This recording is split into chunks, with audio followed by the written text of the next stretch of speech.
嚟到數碼世界，無意中被拉入呢個不可思議世界嘅係命中注定嘅少年工藤大樹。喺呢度，佢遇到一班數碼暴龍，仲成為好朋友。大樹要同佢哋一齊令呢個世界重獲和平，刺激嘅大冒險即將要展開。數碼仔。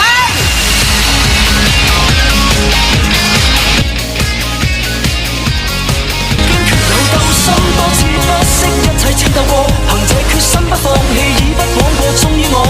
憑我信心覺得不錯，而雙手緊握感覺，發覺每步也步向結果，鬥志發動我像熾火。雷擊般一息間碰上挑戰，要奮勇向前，率真不變，痛錯也嘗過，淚每點看昨天，但我心總會再相信，將可看一張笑臉，振作點。無知的恐怖我哪裏都不再見，自信我沒有變，沒有變，能量強大往前。和你手挽手已不再驚嚇，終會結束。微笑可看到這一切將會海闊天空。灰心過，流淚受傷怎好？誰也總回頭才會懂。如這一瞬間，你的信心遠走失蹤，仍要緊閉雙眼，相信感覺不。